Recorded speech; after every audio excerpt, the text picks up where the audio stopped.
নমস্কার বন্ধুরা, চলে আসছি আজকে আবার একটা নতুন রেসিপি নিয়ে। আজকে আমি রান্না করব মোচার ঘন্ট। মোচার ঘন্ট কিভাবে রান্না করব সেটাই আপনাদের সামনে শেয়ার করব। মোচার ঘন্ট করার জন্য আমি সিদ্ধ করে রাখছিলাম মোচাটা, আলুটাও আমি সিদ্ধ করে রাখছিলাম, আর বুক চাল, কাঁচা লঙ্কা, একটু ডালচিনি, একটু গোটা জিরা, একটু শুকনা মরিচ আর একটু তেজপাতা দিয়ে আমি এখন মোচার ঘন্টটা করব। মোচার ঘন্ট করার জন্য আমি কড়াইতে দিয়ে দিব তেল।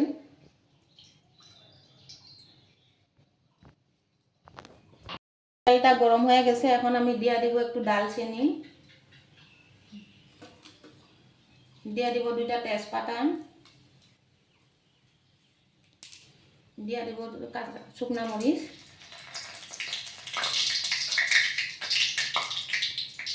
দিয়ে দিব আমি গোটা জিরা। সিদ্ধ করে আলুটা এখন আমি দিয়ে দিব, একটু লাড়াচাড়া করে নিব আলুটা।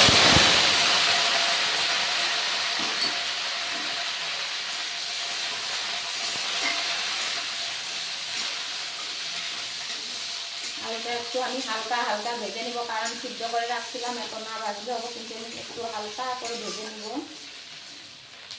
আলুটা মোটামুটি ভাজা হয়ে গেছে, এখন আমি দিয়ে দিব বুক চালটা।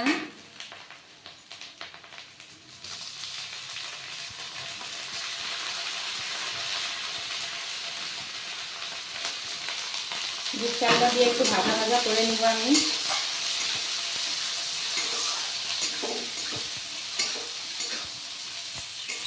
বুক চালটা ভাজতে ভাজতে এখন আমি দিয়ে দিব ঠোঁটটা।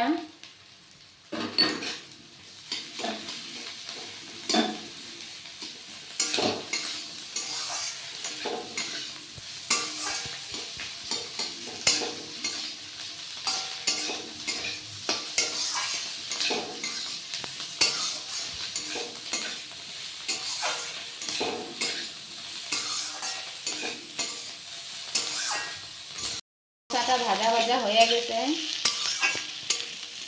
এখন আমি দিয়ে দিব লঙ্কাটা, কেটে রাখছিলাম লঙ্কাটা, ওতে দিয়ে দিব আমি।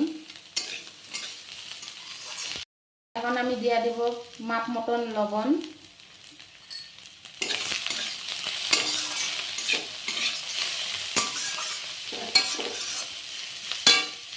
দিয়ে দিব পরিমাণ মতন হলুদ,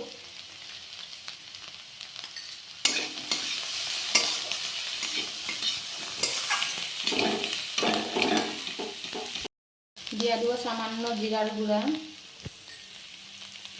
এখন আমি একটু ভাজা ভাজা করে নিব।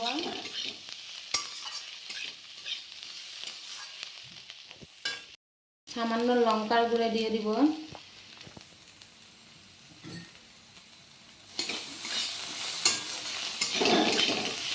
দিয়ে দিব 1 কাপ জল।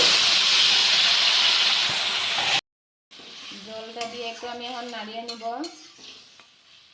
কারণ কি আমি সিদ্ধ করে রাখা হয়েছিল সব আলু আর মোচাটা, তার জন্য আমি বেশি জল দিব না, অল্প জলই দিব। অল্প জলই দিয়ে দিলাম, হয়ে গেছে মোচার ঘন্ট। এখন আমি দিয়ে দিব এক এক করে, একটু ঘি দিয়ে দিলাম, গরম মশলা। গরম মশলা দিয়ে এখন নামিয়ে দিব আমি। এই যে আপনাদের সামনে রেডি মোচার ঘন্ট।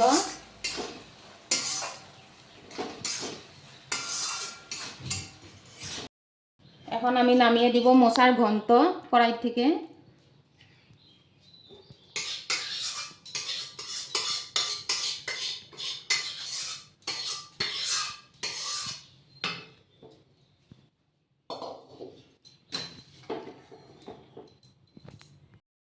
এই যে আপনাদের সামনে রেডি মোচার ঘন্ট। ভালো লাগলে লাইক কমেন্ট শেয়ার করবেন।